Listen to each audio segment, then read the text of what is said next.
The Clever Cat.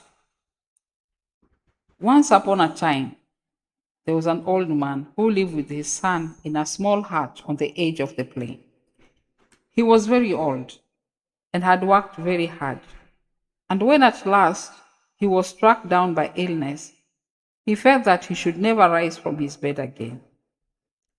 So one day, he asked his wife to summon their son. When he came back from his journey to the nearest town where he had been to buy bread, "Come close, my son," said he. "I know myself well to be dying, and I have nothing to leave you but my falcon, my cat, and my greyhound. But if you make good use of them, you will never lack food. Be good to your mother, as you have been to me. And now, farewell." Then he turned his face to the wall and died. There was great mourning in the hut for many days.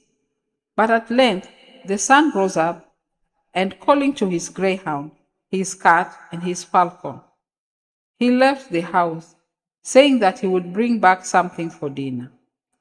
Wandering over the plain, he noticed a troop of gazelles and ported to his greyhound to give chase.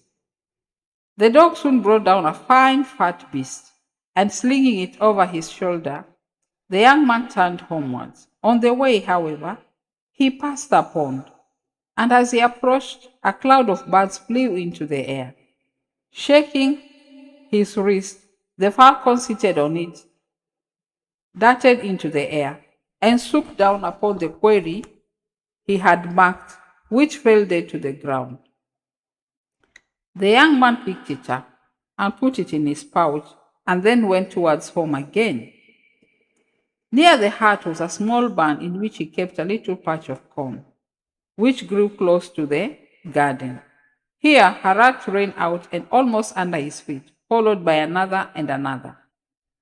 But quick as though the cat was upon them, and not one escaped her. When all the rats were killed, the young man left the barn. He took the path leading to the door of the hut, but stopped on feeling a hand laid on his shoulder.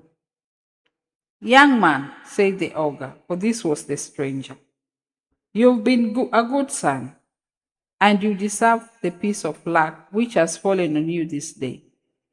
Come with me to that shining lake and fear nothing." Wondering a little at what might be going to happen to him, the youth did as the ogre bade him, and when they reached the shore of the lake, the ogre turned and said to him, "Step into the water and shut your eyes. You will find yourself sinking slowly to the bottom. But take courage, all will go well. Only bring up as much silver as you can carry, and we will divide it between us."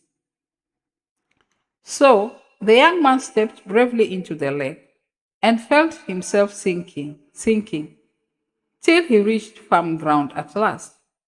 In front of him lay 4 heaps of silver, and in the middle of them a curious white shining stone, marked over with strange characters, such as he had never seen before.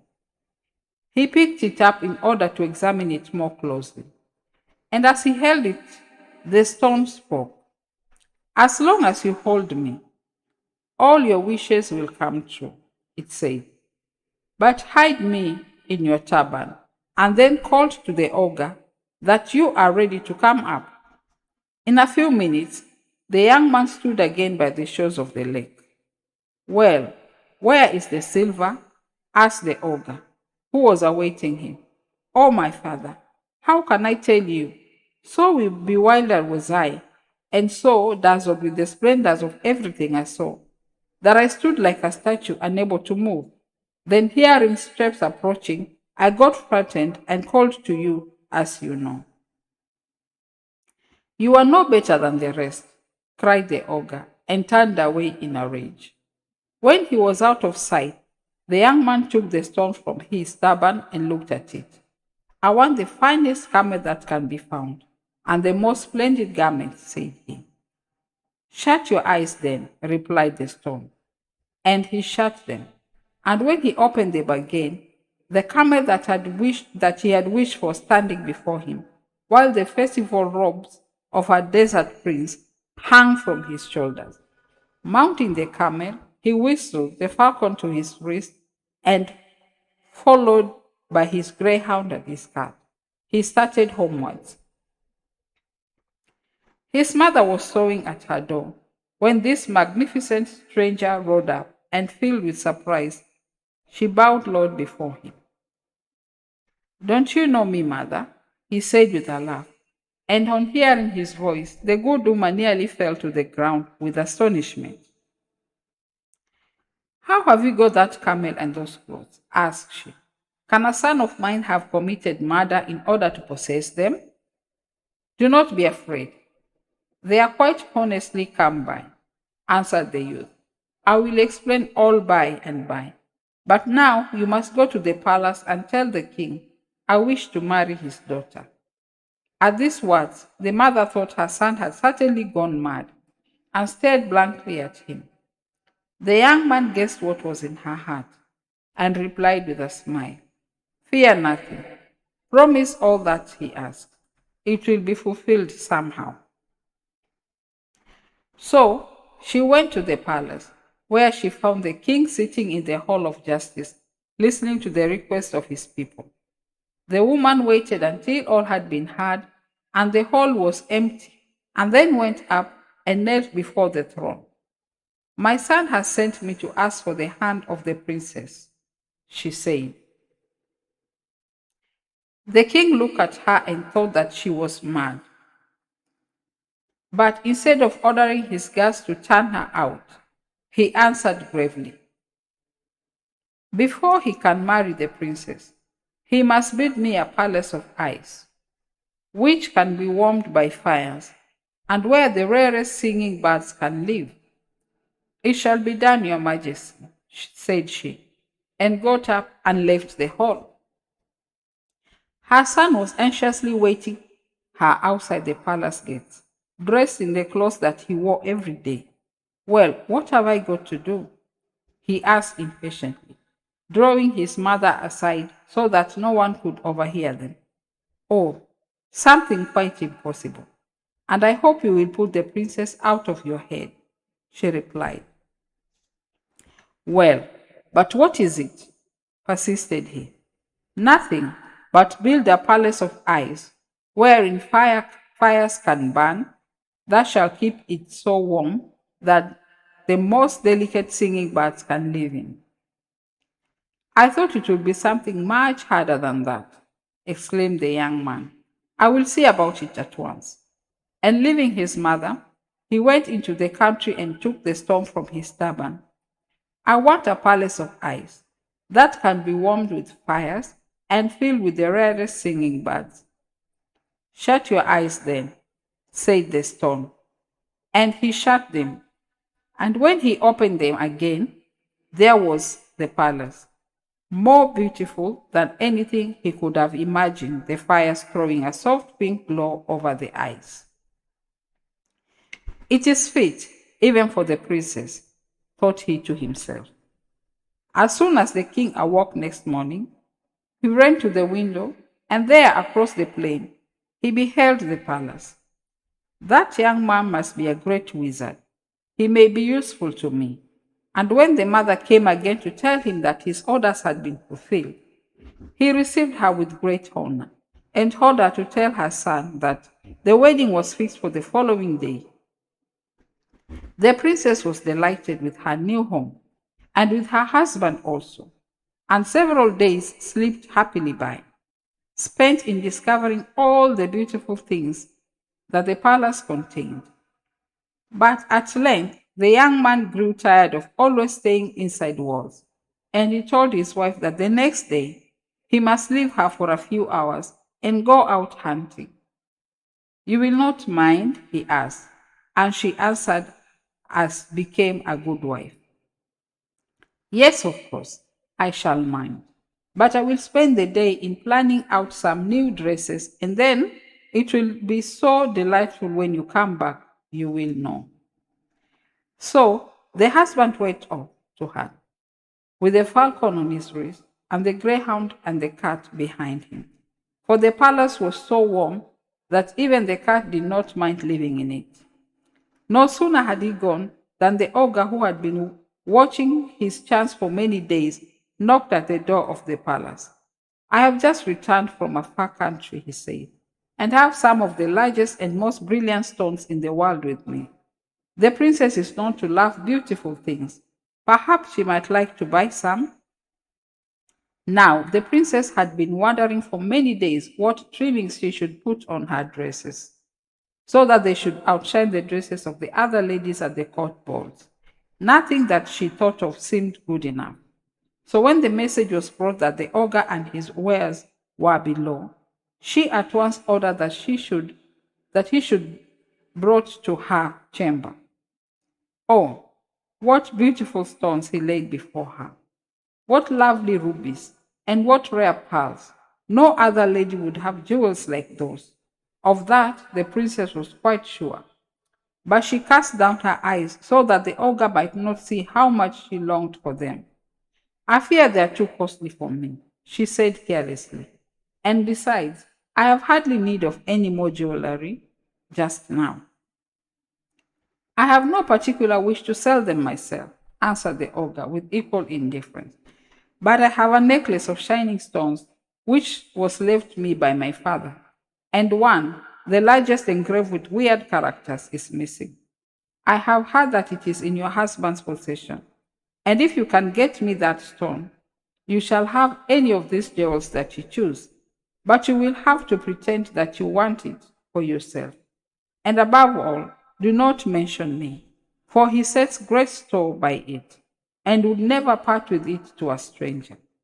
Tomorrow I will return with some jewels yet finer than those I have with me today. So, madam, farewell. Left alone, the princess began to think of many things, but chiefly as to whether she would persuade her husband to give her the stone or not. At one moment, she felt he had already given so much to her that it was a shame to ask for the only object he had kept back. No, it would be mean. She could not do it. But then, those diamonds and those strings of pearls, after all, they had only been married a week, and the pleasure of giving it to her ought to be far greater than the pleasure of keeping it for himself. And she was sure it would be. Well, that evening, when the young man had eaten his favorite dishes, which the princess took care to have specially prepared for him, she sat down close behind him and began stroking his head. For some time she did not speak, but listened attentively to all the adventures that had befallen him that day. But I was thinking of you all the time, said he at the end, and wishing that I could bring you back something you would like. But alas, what is there that you do not possess already? How good of you not to forget me when you are in the midst of such dangers and hardships, answered she. Yes, it is true. I have many beautiful things. But if you want to give me a present, and tomorrow is my birthday, there is one thing I wish for very much. And what is that? Of course, you shall have it directly, he asked eagerly. It is that bright stone, which fell out of the folds of your turban a few days ago, she answered, playing with his fingers. The little stone with all those funny marks upon it. I never saw any stone like it before. The young man did not answer at first. Then he said slowly, I have promised, and therefore I must perform. But will you swear never to part from it, and to keep it safely about you always? More, I cannot tell you, but I beg you earnestly to listen to this. The princess was a little startled by his manner, and began to be sorry that she had ever listened to that ogre. But she did not like to draw back, and pretended to be immensely delighted at her new toy, and kissed and thanked her husband for it. After all, I needn't give it to the ogre, thought she as she dropped off to sleep. Unluckily, the next morning, the young man went hunting again, and the ogre who was watching knew this, I did not come till much later than before. At the moment that he knocked at the door of the palace, the princess had tired of all her employments, and her attendants were at their wits how to amuse her. When a tall page dressed in scarlet came to announce that the ogre was below, and desired to know if the princess would speak to him. "Bring him forth at once," cried she, springing up from her cushions, and forgetting all her resolves of the previous night. In another moment, she was bending with rapture over the glittering gems. "Have you got it?" asked the ogre in a whisper, for the princess's ladies were standing as near as they dared to catch a glimpse of the beautiful jewels. "Yes, here," she answered, slipping the stone from her sash and placing it amongst the rest. Then she raised her voice and began to talk quickly of the prices of the chains and necklaces. And after some bargaining to deceive the attendants, she declared that she liked one string of pearls better than all the rest, and that the ogre might take away the other things, which were not half as valuable as he supposed. "As you please, madame," said he, bowing himself out of the palace. Soon after he had gone, a curious thing happened. The princess carelessly touched the wall of her room, which was often to reflect the warm red light of the fire on the hearth, and found her hand quite wet. She turned round, and was it her fancy, or did the fire burn more dimly than before? Hurriedly, she passed into the picture gallery, where pools of water showed here and there on the floor, and a cold chill ran through her whole body. At that instant, her frightened ladies came running down the stairs, crying, "Madam, madam, what has happened? The palace is disappearing under our eyes." "My husband will be home very soon," answered the princess, who, though nearly as much frightened as her ladies, felt that she must have set them a good example. "Wait till then, and he will tell us what to do." So they waited, seated on the highest chairs they could find, wrapped in their warmest garments and with piles of cushions under their feet, while the poor birds flew with numbed wings hither and thither till they were so lucky as to discover an open window in some forgotten corner. Through this they vanished and were seen no more. At last, when the princess and her ladies had been forced to leave the upper rooms, where the walls had floors had melted away, and to take refuge in the hall, the young man came home. He had ridden back along a winding road from which he did not see the palace till he was close upon it, and stood horrified at the spectacle before him. He knew in an instant that his wife must have betrayed his trust, but he would not fight her, as she must be suffering enough already. Hurrying on, he sprang over all that was left of the palace's walls, and the princess gave a cry of relief at the sight of him. "Come quickly," he said, "or you will be frozen to death." And a dreary little procession set out for the king's palace, the greyhound and the cat bringing up the rear. At the gates he left them, though his wife besought him to allow her to enter. "You have betrayed me and ruined me," he said sternly. "I go to seek my fortune alone." And without another word, he turned and left her. With his falcon on his wrist and his greyhound and cat behind him, the young man walked a long way, inquiring of everyone he met whether they had seen his enemy the ogre, but nobody had. Then he bade his falcon fly up into the sky, up, up, and try if his sharp eyes could discover the old thief. The bird had to go so high that he did not return for some hours, but he told his master that the ogre was lying asleep in a splendid palace in a far country on the shores of the sea. This was delightful news to the young man, who instantly bought some meat for the falcon, bidding him to have a good meal. "Tomorrow," said he, "you will fly to the palace where the ogre lies, and while he is asleep, you will search all about him for a stone on which is engraved strange signs. This you will bring to me. In 3 days I shall expect you back." Well, I must take the cat with me, answered the bird. The sun had not yet risen before the falcon soared high into the air, the cat seated on his back, with his paws tightly clapping the bird's neck. You had better shut your eyes, or you may get dizzy, said the bird. The cat the cat you had never before been off the ground, except to climb a tree, did as the bird. All that day and all that night they flew, and in the morning they saw the ogre's palace lying beneath them. Dear me, said the cat, opening her eyes for the first time. That looks to me very like a rat city down there. Let us go down to it. They may be able to help us. So they alighted in some bushes in the heart of the rat city.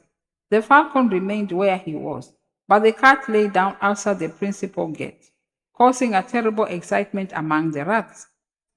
At length, seeing she did not move, one bolder than the rest put his head out of an upper window of the castle and said in a trembling voice, Why have you come here? What do you want? If it is anything in our power, tell us, and we will do it.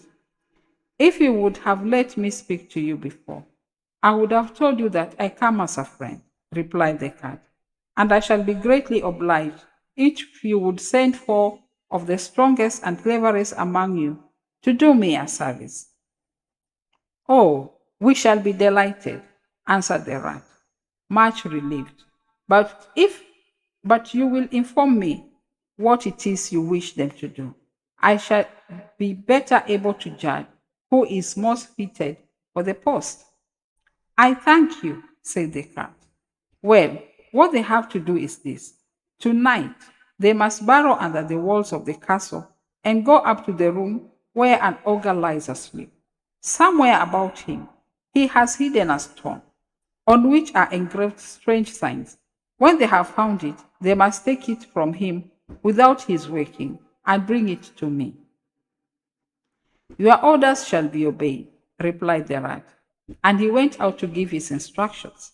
About midnight, the cat, who was still sleeping before the gate, was awakened by some water flung at her by the head rat, who could not make up his mind to open the doors. Here is the stone you wanted, said he. When the cat started up with a loud mew, if you will hold up your paws, I will drop it down. And so he did. And now, farewell, continued the rat.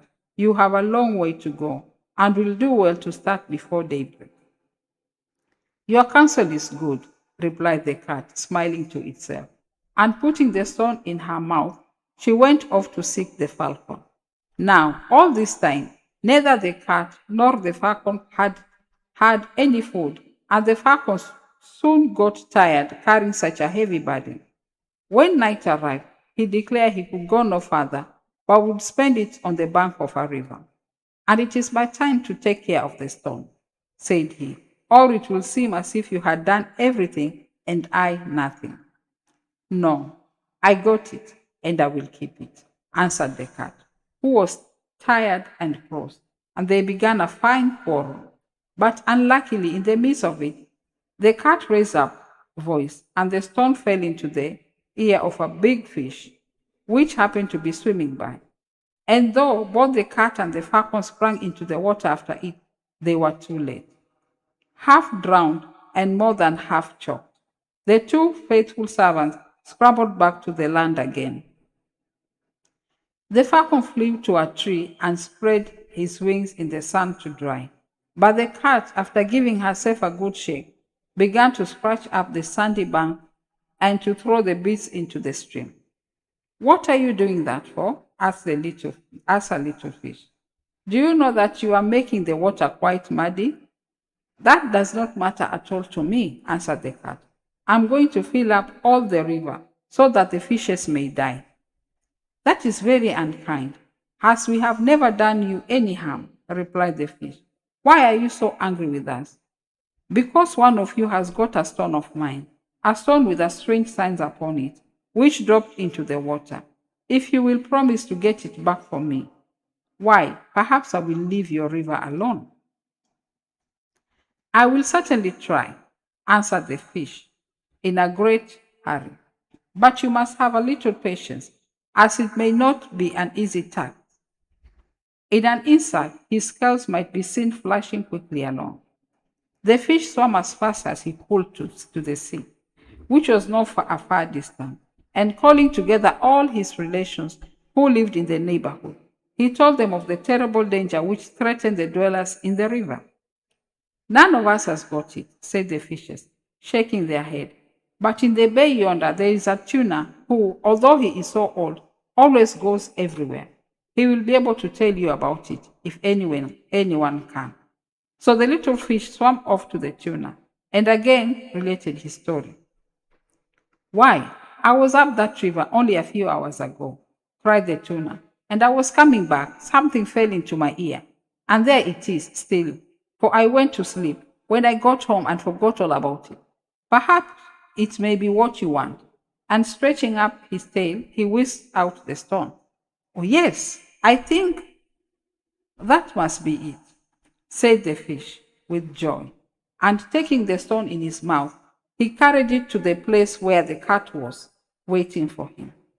I'm much obliged to you, said the cat, as the fish laid the stone on the sand. And to reward you, I will let your river alone. And she mounted the falcon's back, and they flew to their master. Ah, how glad he was to see them again with the magic stone in their possession. In a moment, he had wished for a palace, but this time it was of green marble. And then he wished for the princess and her ladies to occupy it. And there they lived for many years. And when the old king died, the prince's husband reigned in his stead.